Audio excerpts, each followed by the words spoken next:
So because we talked about the wood element and how the liver is associated with it, I wanted to continue how the gallbladder is also associated with it and go into a little bit more depth with it. The gallbladder is a small pocket full of annoyance. When you get a gallbladder attack, you get that poke in your side, and it's more than annoying. I'm sure I've never had that feeling, but I can only imagine. How it works, it stores and concentrates bile. It's a good stonemason, that's why you get gallstones.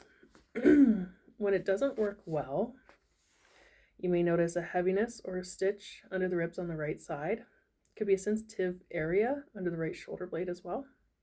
Cervical pain that starts up mainly on the left side and then spreads to the entire neck. Hypersensitivity of smell and sight. The photosensitivity makes you want to wear dark glasses or hide from the light as soon as the sun comes out. Nausea, in some cases leading to vomiting, which then frees the bile. Feeling repelled by fatty or strong smelling foods. Trouble digesting felt half an hour or an hour after meals. A vague smell of apples or acetone in the breath. Nail polish remover. Headaches that appear in attacks, anyways. Having a moment. Often on weekends when the pressure lets down. So when you don't have the pressure of the work week, that's when you'll get a headache or a migraine.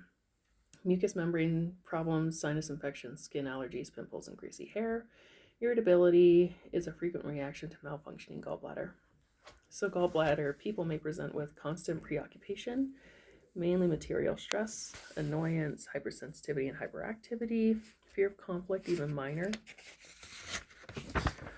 a need to stay in one place. Departures and separations are very hard to accept. Fear of exams and confrontation, extreme punctuality, slightly jealous. Extremes, ups and downs, a manic, depressive kind of tendency can characterize a gallbladder person, as they sometimes bear grudges. So, how to take care of it? Get into the habit of doing breathing exercises. Learn how to give yourself a massage under the right ribs. Consider seeing a practitioner for visceral manipulation. I highly recommend that. Nutritional standpoint, foods to be avoided are the same for the liver. Chocolate, cooked creams, you can replace it with milk, soy, or rice cream. Sulfur-based preservatives, usually like in your dried fruits and stuff, right? Careful with wines as well. They contain sulfates. Sometimes some foods they don't have added sulfites, but they're sprayed with them to preserve them better. Peanuts, almonds, and other appetizer nuts can be in this category.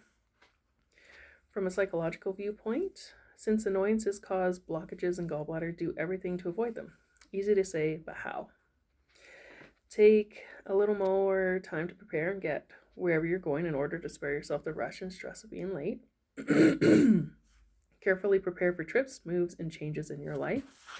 Whenever possible, avoid staying in places where clashes are underway. At home, if an argument is going in the kitchen, take refuge in the living room. Or go out for a walk. Don't seek out tension, especially if you're not your best and you already feel tense. So there's some more information on the gallbladder. Let me know what you think.